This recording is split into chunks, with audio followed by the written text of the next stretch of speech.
ਨਾ ਮੰਨੋ ਸਾਡੀ ਗੱਲ ਹੋਰ ਚੁੱਪੋ। ਤੁਹਾਨੂੰ ਮਨਾ ਕੀਤਾ ਸੀ ਨਾ ਕਿ ਜਾਂ ਫੈਸਲਾਬਾਦ ਛੱਡ ਦਿਓ ਤੇ ਜਾਂ ਇਨਸਾਨ ਦੇ ਬੱਚੇ ਬਣ ਜਾਓ। ਨਹੀਂ ਬਣੇ ਨਾ। 7 ਮੁਕਾਬਲੇ ਹੋਏ ਆ ਰਾਤੀ। ਕਿੰਨੇ ਭਲਾ?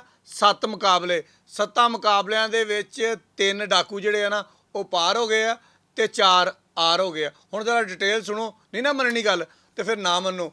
ਬੜੀ ਵਾਰੀ ਸਮਝਾ ਚੁੱਕਿਆ ਵਾਂ ਕਿ ਫੈਸਲਾਬਾਦ ਦੇ ਵਿੱਚ ਨਵਾਂ ਸੀਪੀਓ ਤਨਵੀਰ ਹੁਸੈਨ ਆਇਆ। ਉਹਨੇ ਬੜੀ ਕਲੀਅਰ ਕੱਟ ਗੱਲ ਕੀਤੀ ਪਹਿਲੇ ਦਿਨ ਆਉਂਦੇ ਹੀ ਕਿ ਜਿਹੜੇ ਚੋਰ ਡਾਕੂ ਰੱਸਾਗੀਰ ਮਨਸ਼ਿਆਤ ਫਰੋਸ਼ ਫੈਸਲਾਬਾਦ ਛੱਡ ਜਾਓ, ਨਹੀਂ ਤੇ ਤੁਹਾਡਾ ਇਲਾਜ ਪ੍ਰੋਪਰ ਤਰੀਕੇ ਨਾਲ ਕੀਤਾ ਜਾਏਗਾ।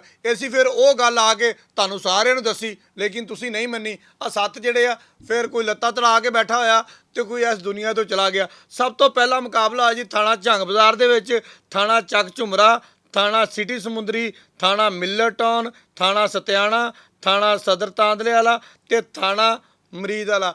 ਪੁਲਿਸ ਮੁਕਾਬਲੇ ਜਿਹੜੇ ਹੋ ਰਹੇ ਆ ਨਾ, ਸਾਡੇ ਐਸਐਚਓਆਂ ਦੇ ਆਪਸ 'ਚ ਮੁਕਾਬਲੇ ਹੋ ਰਹੇ ਆ। ਹੁਣ ਤੁਸੀਂ ਅੰਦਾਜ਼ਾ ਲਾਓ ਕਿ ਸਾਡੇ ਐਸਐਚਓ ਆਪਸ 'ਚ ਮੁਕਾਬਲਾ ਕਰ ਰਹੇ ਆ ਕਿ ਐਰਕੀ ਮੈਂ ਬਹੁਤੇ ਮੁਕਾਬਲੇ ਕਰਨੇ ਆ, ਦੂਸਰਾ ਕਹਿੰਦਾ ਮੈਂ ਬਹੁਤੇ ਮੁਕਾਬਲੇ ਕਰਨੇ ਆ। ਇਹ ਹਾਲਤ ਹੋ ਗਈ ਹੈ ਸਾਡੇ ਫੈਸਲਾਬਾਦ ਦੀ। ਹਲੇ ਵੀ ਇਨਸਾਨ ਦੇ ਬੱਚੇ ਬਣ ਜਾਓ। ਚਲੋ ਹੁਣ ਡਿਟੇਲ ਸ਼ੇਅਰ ਕਰਦੇ ਤੁਹਾਡੇ ਨਾਲ ਕਿ ਮੁਕਾਬਲੇ ਹੋਏ ਕਿੱਦਾਂ। ਸਭ ਤੋਂ ਪਹਿਲੇ ਥਾਣਾ ਝੰਗ ਬਾਜ਼ਾਰ ਜਾਂਦੇ ਆ, ਜਿੱਥੇ ਇੱਕ ਵੱਡਾ ਆਈਸ ਡੀਲਰ ਯਾਨੀ ਕਿ ਥੋਕ ਦੇ ਹਿਸਾਬ ਦੇ ਨਾਲ ਜਿਹੜਾ ਭਾਈ ਆਈਸ ਵੇਚਦਾ ਸੀ ਨਾ, ਉਹ ਰਾਤੀ ਪੁਲਿਸ ਮੁਕਾਬਲੇ ਦੇ ਵਿੱਚ ਪਾਰ ਹੋ ਗਿਆ। ਨਾਮ ਤੁਹਾਨੂੰ ਦੱਸ ਦੇਵਾਂ ਜਨਾਬ, ਉਹਦਾ ਨਾਮ ਹੈਗਾ ਜੀ ਯਾਸੀਨ। ਇਹ ਬੜੀ ਵੱਡੀ ਤਾਦਾਦ ਦੇ ਵਿੱਚ ਯਾਨੀ ਕਿ ਵਾਹਵਾ ਸਾਰੀ ਇਕੱਠੀ ਮਨਸ਼ਿਆਤ ਜਿਹੜੀ ਹੈ ਨਾ ਉਹ ਲੈ ਕੇ ਜਾ ਰਿਹਾ ਸੀਗਾ। ਫਿਰ ਆਮਣਾ ਸਾਹਮਣਾ ਹੋ ਗਿਆ। ਫਿਰ ਤੁਹਾਨੂੰ ਅਗਲੀ ਗੱਲ ਦਾ ਪਤਾ ਹੀ ਆ। ਹੁਣ ਜਾਂਦੇ ਜੀ ਥਾਣਾ ਚੱਕ ਝੁਮਰਾ। ਉੱਥੇ ਜਨਾਬ ਮੇਰੀ ਥੋੜ੍ਹੇ ਦਿਨ ਪਹਿਲੇ ਪਿੱਛੇ ਜਾਣਾ ਥੋੜ੍ਹਾ ਜਿਹਾ, ਇੱਕ ਹਿਸਾਸ ਅਦਾਰੇ ਦਾ ਮੁਲਾਜ਼ਮ ਸੀਗਾ ਐਸ ਡਾਕੂ ਸਾਹਿਬ ਨੇ, ਜਿਹਦਾ ਨਾਮ ਹੈਗਾ ਜੀ ਰਹਿਮਾਨ ਸ਼ਹਿਜ਼ਾਦ।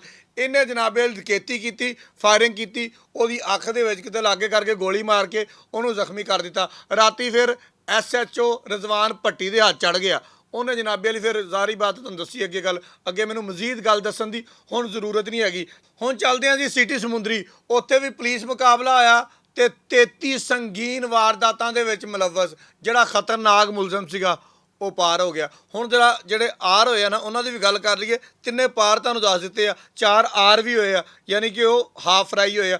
ਹੁਣ ਤੁਹਾਨੂੰ ਲੈ ਕੇ ਜਾਂਦੇ ਜੀ ਥਾਣਾ ਮਿਲਰ ਟਾਊਨ। ਉੱਥੇ ਐਸਐਚਓ ਲੱਗਾ ਹੋਇਆ ਜੀ ਅਲੀ ਅਕਬਰ।